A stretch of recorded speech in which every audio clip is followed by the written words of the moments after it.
Estamos enganchados ya en vía telefónica con el doctor Gustavo Gutiérrez Tixa, abogado experto en Derecho Constitucional. Doctor Gutiérrez, ¿cómo está? Muy buenos días, bienvenidos a PBO Radio. Doctor, buenos días, ¿me escucha? Aló, parece que se está acomodando el doctor, no sé si ya me escucha. Doctor, buenos días. ¿Cómo está? Buenos días, Silvio. Sí, por favor, si fuera tan amable, doctor. Lo molesto por dos temas. El tema de la ONP. Se ha hecho una promesa de pago de modo verbal, ¿no es cierto? Y porque hay que cumplir con la ley. La ley dice que el Estado le tiene que comenzar a devolver dinero a los señores pensionistas de la ONP, independientemente si las razones o son buenas o malas, hay que devolver. La señora Bermúdez dice que va a devolver un día, al día siguiente dice que no quiere devolver y han presentado una acción frente al Tribunal Constitucional. ¿Nos puede comentar cuáles son los pasos a seguir y en qué puede devenir, si la aceptan o no la aceptan? Le ruego, por favor. Sí, muchas gracias, más bien. Bueno, procesalmente, desde un punto de vista constitucional, aquí no hay medidas cautelares, no hay amparos, todo en realidad son especulaciones que tratan de buscar alternativas inexistentes, porque aquí lo que hay es una ley que se presume que es constitucional, y mientras el Tribunal Constitucional no diga lo contrario, es una ley constitucional vigente y por lo tanto los funcionarios públicos están obligados a cumplirlas. Así opera nuestro sistema jurídico. En ese sentido, si la ley establece que el Ejecutivo debe evaluar un procedimiento para calendarizar el pago, pues finalmente lo tiene que hacer de modo... Y si es que no hay un pronunciamiento hasta el momento en el cual el cronograma se ejecute, definitivamente pues va a tener que cumplirse con el abono a aquellos pensionistas que pueden acceder en un primer tramo, ¿no? Aunque la idea es que primero obtienen un monto y luego después de un posterior plazo obtienen un segundo monto. Ahora bien, el escenario siguiente es ¿qué es lo que va a decir el tribunal? Claro, si el tribunal declara inconstitucional esta medida, en realidad yo diría que eso no tiene mayor posibilidad. Yo creo que el Congreso en este caso sí ha cambiado la historia en lo que se refiere a los derechos sociales, en razón de que ha reconocido el derecho a la pensión de personas que sí han aportado, que son dueños de ese fondo, pero sin embargo bajo un argumento soterrado de que es un fondo solidario, finalmente se le dice no tienes acceso a devolución, ni tampoco a pensión, es decir, a nada, ¿no? Entonces esto afecta definitivamente el derecho fundamental a la pensión, porque por más que haya una persona que no haya logrado un aporte que establece la ley, tiene derecho a tener que obtener algo de su fondo. Porque la pensión está ligado mucho a la dignidad de la persona. No puede generar a una persona un trato indigno, ¿no? Después de 15 años de aportes y decirle, pues te doy tu diploma de honor, pero no tienes ningún derecho a un resarcimiento. Está claro, o sea, el error, doctor Gutiérrez, es un error que no compete ni a quien habla como comunicador, ni a usted como jurista, porque es un error del Poder Ejecutivo, que lo que hubiera hecho hace un montón de tiempo es dar una pensión, aunque sea esmirriada, porque si tenía poco Gutiérrez como aportante, le daban poco, pues, pero acá, con el prurito y el cuento de la canasta básica y del sueldo mínimo, ni chicha ni limonada. El hecho es que ahora dicen, te voy a devolver. El Estado no tiene de dónde, porque 16.000 millones de soles no tiene. Entonces, el tema es que el señor Eloy Espinosa y el señor Ramos ya salieron a decir, me parece de manera apresurada, de que esta audiencia se va a ver más o menos en los primeros días de febrero. Entonces, le pido que procedimentalmente nos cuente qué es lo que puede pasar, porque al final del día, de repente el TC le da la razón al Ejecutivo y esto queda en nada. Pero eso después se lo voy a preguntar, las consecuencias de que quede en nada. ¿Cuál es el plazo a seguir? ¿Cuánto deberíamos saber? ¿Qué va a pasar con esto? Claro, yo invocaría en todo caso a los magistrados, sobre todo al doctor Eloy Espinosa Saldaña, en realidad que se exprese por sus sentencias, ¿no? Porque opinar, sobre todo en casos que no están resueltos, o inclusive hasta resueltos y estando en el cargo, lo que genera es zozobra jurídica, incertidumbre, parcialización y sesgos en algo que requiere la mayor objetividad posible. Esto, la verdad, que yo no lo he visto en ninguna parte del mundo. Ningún magistrado de una Corte Suprema o Tribunal Constitucional está pues dando opiniones de esta manera, porque definitivamente está desnaturalizando el delicado rol que tiene y definitivamente pues a donde deben expresarse es a través de sus sentencias y a través de los medios oficiales dentro del propio Tribunal Constitucional. Entonces hemos distorsionado la figura del juez constitucional en el Perú y tenemos bastante populismo constitucional que es grave y eso es lo que genera afectación al sistema. No es populismo el caso de la pensión, porque la pensión es un derecho humano. O sea, es un derecho humano consagrado en los tratados internacionales, hoy que es 10 de diciembre, día de la Declaración Universal de los Derechos Humanos, y además también reiterado por el Tribunal Constitucional en muchísimas sentencias que inclusive son presentes vinculantes, el caso Anicama, por ejemplo, que marca una pauta jurisprudencial. No puede tener una persona que ha aportado, no puede dejar de tener algo. No, correcto, o sea, por eso. Algo mínimo. Por eso, pues, pero eso ya fue, o sea. Tener que hacer. Claro, doctor, pero eso ya fue, pues. O sea, el problema que ahora estamos inmersos es que es un hecho de que no hay la plata para pagar, porque se la gastaron, no hay. Perfecto. Entonces, la plata, el Tribunal Constitucional lo que va a tener que hacer es declarar fundada en parte, no va a poder declarar infundado, porque el tribunal en todo caso va a tener que modular la entrega del presupuesto. Ya, ok, a eso voy, doctor. Pero como usted sabe, en la teoría de los casos, usted y los abogados se ponen en todas las posibilidades para tener un tema pues, prospectivo y explicativo. Póngase a pensar en el caso de que le deben dinero a Gustavo Gutiérrez Tix, que durante años le quitaron dinero y nunca le dieron nada. Es una opción de que mañana le quieren un cheque de 4.000 o 5.000, como nunca le habían dado, usted lo agarra y se lo mete al bolsillo y se lo gasta. Y pasado mañana le podrían decir que eso es ilegal, de tal manera que usted tendría que devolver eso. No, eso es imposible. No, está bien. Me dan un dinero, me lo dan como consecuencia de la ejecución de un derecho humano.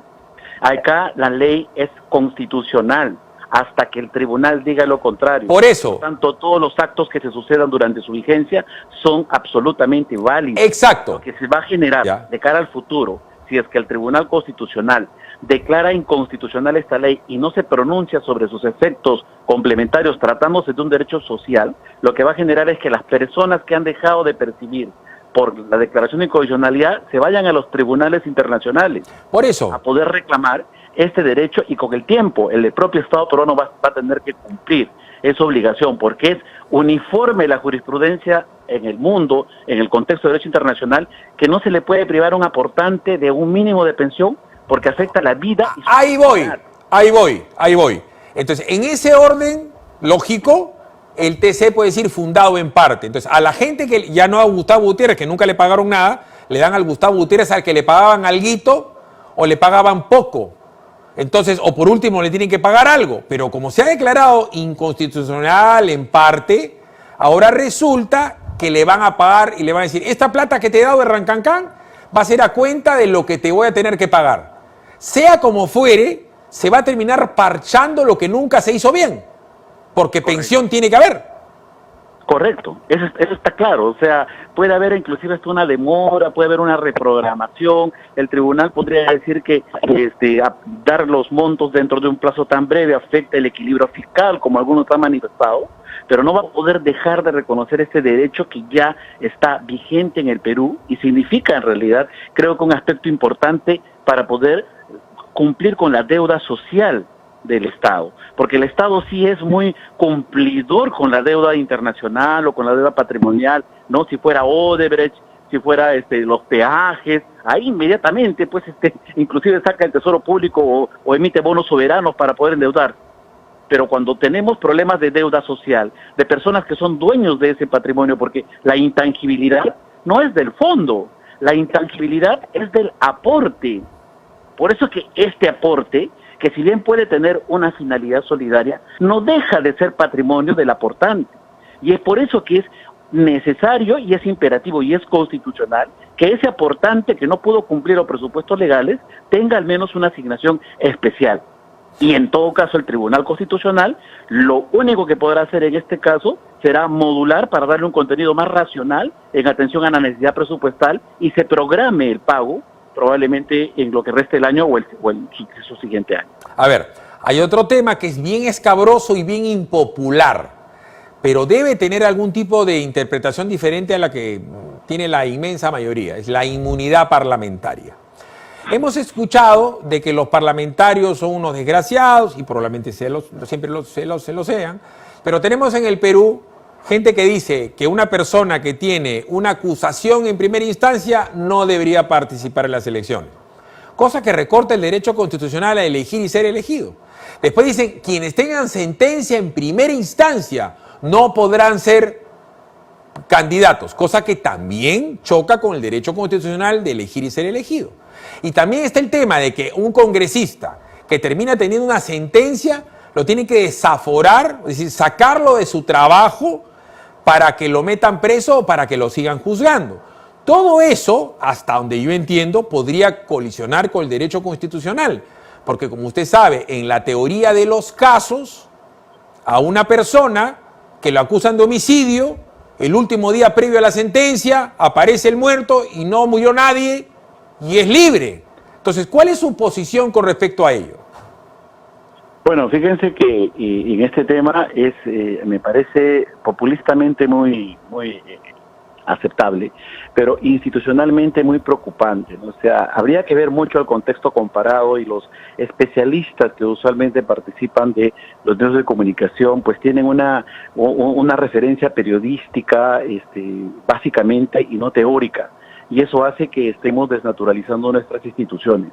El tema del debate sobre la inmunidad se ha dado en gran parte del mundo, y son pocos los países que la han eliminado. Una de las experiencias de eliminación es Colombia, pero Colombia por el tema de la injerencia del narcotráfico con Pablo Escobar en los años 90. Y hasta el día de hoy se debate el retorno a la inmunidad, porque lo que ha generado es que sea un parlamentario expuesto a la presión de los poderes económicos, a la presión de los grupos paramilitares, sin capacidad de poder defender los intereses populares, y eso ha hecho que los poderes profesionalizados como la Corte Constitucional o el Poder Judicial adquieran mayor fortaleza porque tienen más prerrogativas que la propia Asamblea Parlamentaria.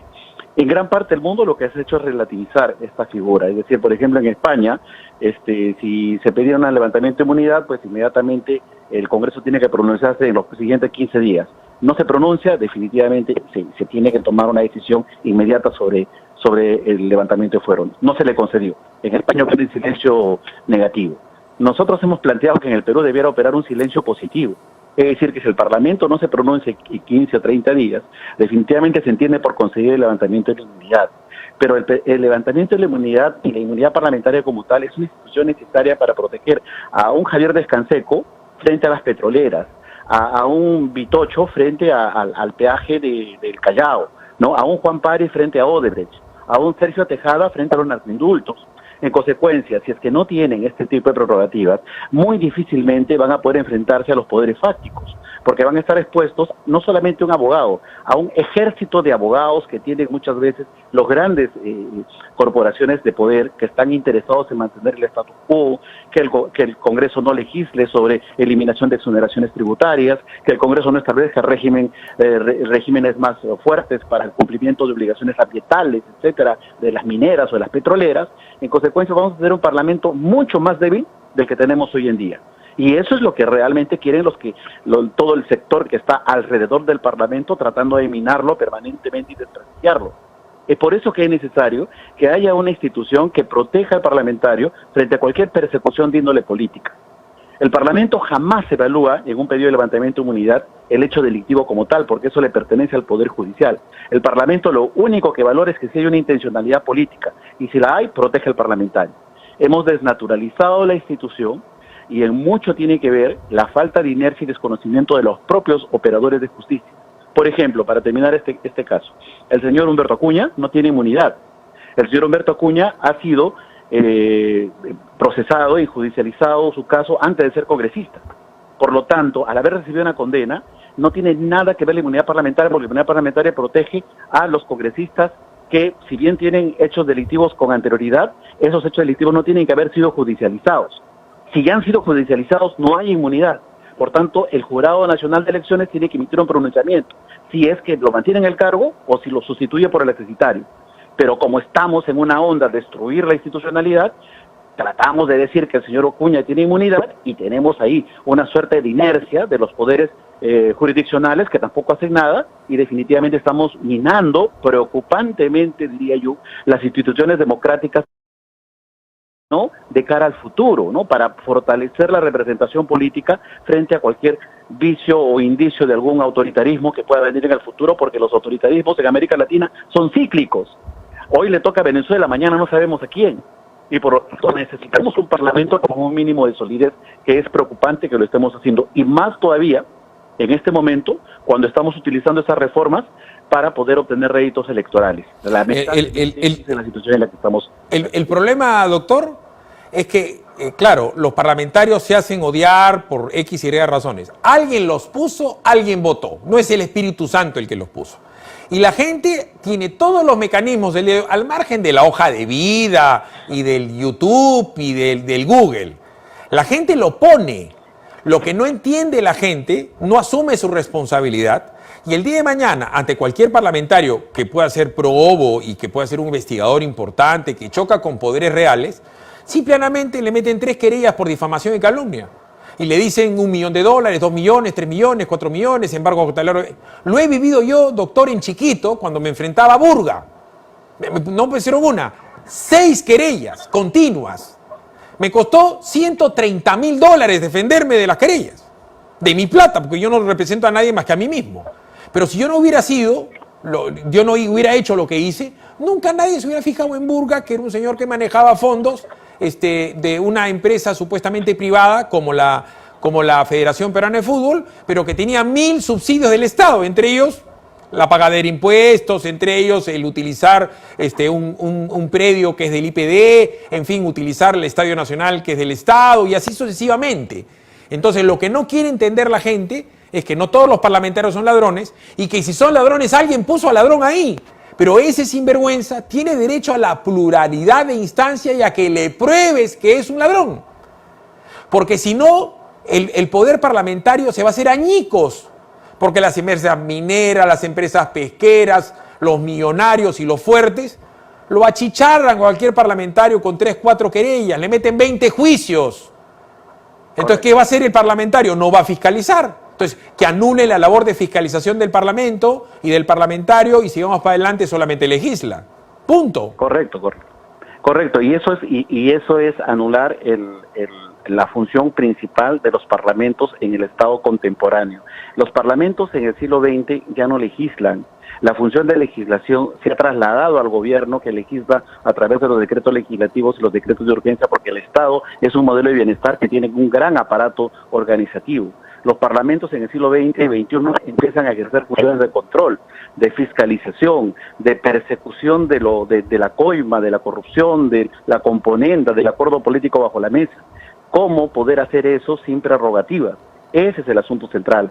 Y algunos ponen como ejemplo Chile, y se olvidan, ahí sí se olvidan que en Chile el control de los parlamentarios se dio a la Corte Suprema. ¿Por qué? Porque Pinochet creó esa constitución y empleó la Corte Suprema porque él designaba a dedo a los ministros de la Corte Suprema para que estos controlaran a los parlamentarios, porque la idea central es tener un parlamento hegemónico en la política de Pinochet implementada y que ya sabemos todas las consecuencias que ha generado, buenas y malas que ha generado esto. Entonces no es un ejemplo en la Constitución chilena, porque darle a la Corte Suprema un análisis político es inclusive hasta incompatible. La Corte Suprema no puede hacer un análisis político porque es una corte jurídica.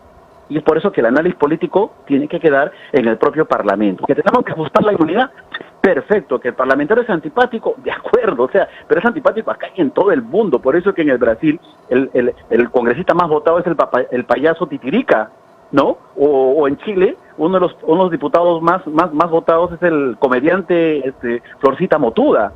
Es decir, es que no es que el Perú sea el extraordinario caso de parlamento absurdo, mediocre o odioso. Lo tenemos en todas partes del mundo porque es un modelo donde hay diversos puntos de opinión y donde es un parlamento poco profesionalizado porque exprima el interés popular. Pero de ahí a restarle esa naturaleza o esa esencia misma de tener algunas prerrogativas para poder luchar contra la injusticia, realmente estamos destruyendo las instituciones y eso sí me parece muy preocupante. Doctor, así usted muy amable, doctor Gutiérrez. Muy buenos días. Gracias. Muy buenos días. Gracias. Arranca tu día con el magazine más dinámico del Perú. Noticias, entrevistas, efemérides, política, espectáculos y todos los deportes, las eliminatorias al Mundial, la Liga 1 y la Champions. De lunes a sábado de 6 a 10 de la mañana por Willax Televisión y por TVO Radio 91.9 FM, la radio con fe. Los astros te serán propicios en TVO. Por Facebook, Twitter y YouTube. Suscríbete y activa las notificaciones. ¿Qué es facilote? Pues, No, eso no. entonces... No, tampoco. ¡Ya sé! ¡Exacto! Comprar un lote en Centenario es facilote. Sin inicial y 12 meses sin intereses. Comprar tu lote, facilote. Ingresa a terreno.p. Centenario, más de 90 años haciendo propietarios más fácil.